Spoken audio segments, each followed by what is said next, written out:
Hello friends, welcome to my channel Pathway of Maths.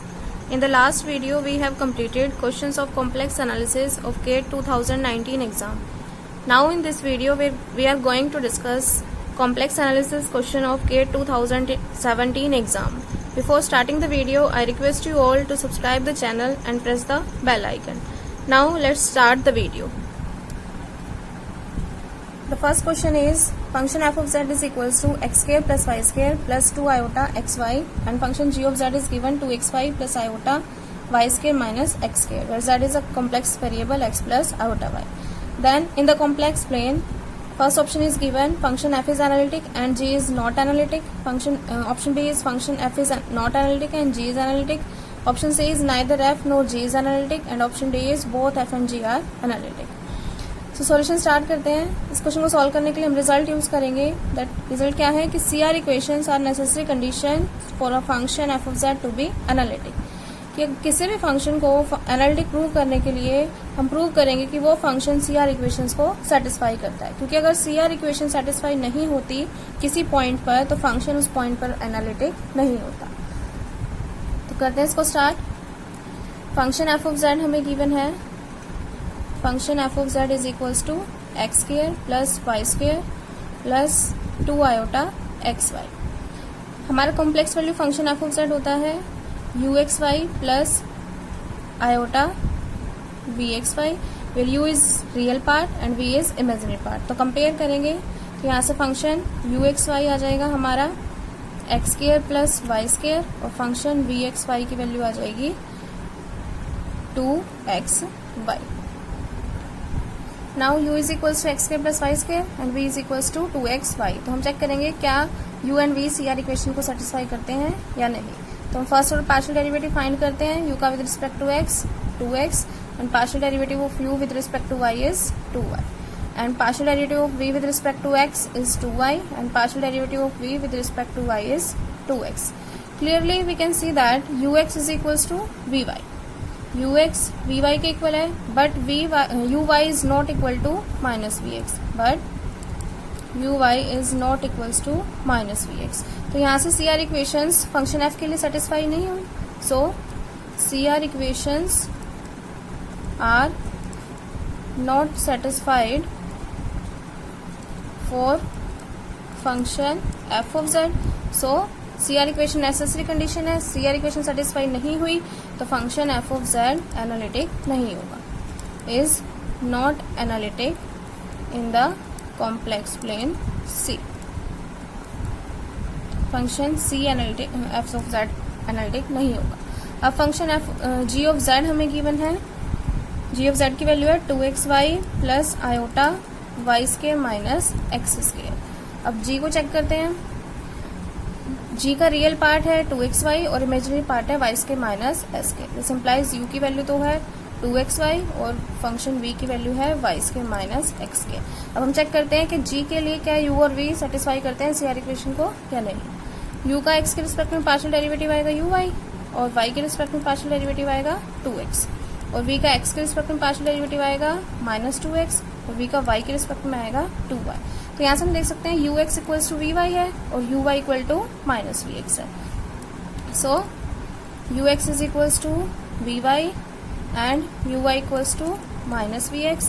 So CR equations are satisfied for function g of z. CR equation g of z के लिए satisfy हो रही है. So g of z function क्या आ जाएगा हमारा analytic function. क्यों? क्योंकि g of z के रियल और इमेजिनरी पार्ट कॉन्टिन्यूअस हैं. फंक्शन इसके पार्शियल ऑर्डर डेरिवेटिव्स भी कॉन्टिन्यूअस आ रहे हैं हर पॉइंट पे और CR इक्वेशंस भी सेटिस्फाई हो रही हैं. तो हर फंक्शन में फंक्शन डिफरेंशिएबल होगा कॉम्प्लेक्स प्लेन C के. तो हर पॉइंट पे फंक्शन क्या हो जाएगा g of z analytic function हो जाएगा. अब g of z एनालिटिक है बट फंक्शन f एनालिटिक नहीं है. तो हम ऑप्शंस को देखते हैं. ऑप्शंस हमारा फंक्शन f नॉट एनालिटिक आया है और g एनालिटिक फंक्शन आया है. तो ये ऑप्शन है हमारा B. तो हमारा इस क्वेश्चन का आंसर हो जाएगा. Answer will be so answer is equals to B will be the answer. Start करते हैं सेकेंड क्वेश्चन. सेकंड क्वेश्चन है, if summation n running from minus infinity to infinity a n z minus 2 raised to power n is Lorentz series expansion of the function f of z given by this for z belonging to c over 2, then we have to find the value of coefficient a minus 2. इस question को solve करने के लिए हम एक result use करेंगे. इस question में हमें फाइंड करना है कि फंक्शन f ऑफ z हमें गिवन है, उसके लॉरेंस सीरीज एक्सपेंशन हमें गिवन है, तो हमें फाइंड करनी है जो कोफिशिएंट आएगा a माइनस 2 उसकी वैल्यू क्या आएगी. तो सॉल्व करने के लिए जो हम रिजल्ट यूज करेंगे, रिजल्ट क्या है कि z not is isolated singularity of function f of z, then the Lorentz series expansion of function f of z is given by summation n running from minus infinity to infinity a n z minus z naught raised to power n, where the value of coefficient a n is given by 1 upon 2 pi iota integration along c f of z upon z minus z naught n plus 1 dz. कि अगर function f of z की z note एक isolated singularity है तो उसको z note की powers में हम लॉरेंस सीरीज एक्सपेंशन से एक्सपैंड कर सकते हैं इस फॉर्म में, और जहाँ पे जो कोफिशिएंट a n है उसकी वैल्यू होती है ये. तो सॉल्व करते हैं question. Function f of z हमें गिवन है, f of z is equals to z raise to power 4 plus z cube plus z square divided by z minus 2 whole cube, और उसने कहा है summation n running from minus infinity to infinity a n z minus 2 raise to power n is Laurent series expansion of f of z. तो हम find करेंगे value of a minus 2. a n की value हमें पता है, a n की value होती है ये, तो इसमें हम n को क्या पुट करेंगे minus 2. Put n equals to minus 2 in value of a n. Put करेंगे n को माइनस 2 तो ये क्या बनेगा a minus 2 is equals to 1 upon 2 pi iota integration along c function f of z divided by z minus, यहाँ पे z naught point है, हमारा z नोट पॉइंट की वैल्यू क्या है 2, तो आ जाएगा z minus 2 raise to power n. n की वैल्यू पुट करेंगे माइनस 2 प्लस 1 dz, तो ये वैल्यू क्या हो जाएगी 1 upon 2 pi iota integration along c f of z minus 2 raise to power minus 1 dz. अब फंक्शन f ऑफ z की value put करते हैं, f ऑफ z की वैल्यू ये है हमारे पास, तो यहाँ से कोफिशिएंट a माइनस 2 की वैल्यू आ जाएगी 1 upon 2 pi iota integration along c f of z की वैल्यू पुट करते हैं z raise to power 4 z cube plus z square divided by z minus 2 raise to power cube, और यहाँ पे है z माइनस 2 की पावर माइनस 1 dz.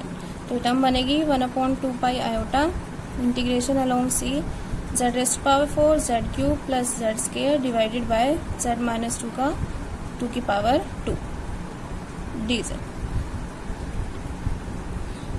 अब इस क्वेश्चन को सोल्व करने के लिए आगे हम यूज करेंगे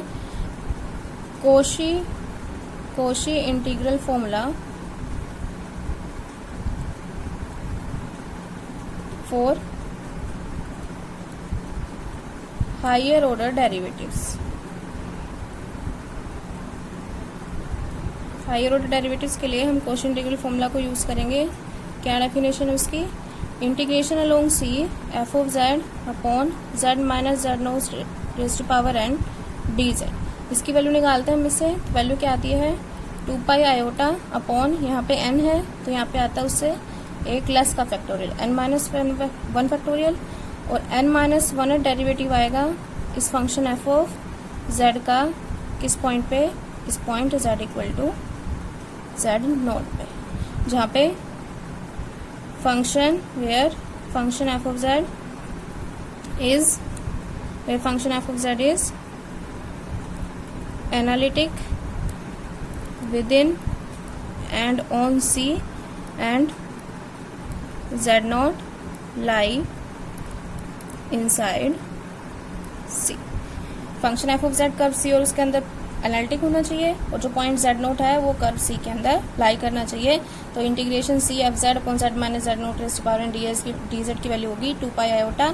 यहाँ n है तो यहाँ उससे कम का फैक्टोरियल लेंगे n minus 1 factorial, n minus 1 derivative आएगा फंक्शन f ऑफ z का किस पॉइंट पे z equal to z naught पे. तो ये हमारी टर्म आ रही है a माइनस 2 की वैल्यू ये आ रही है.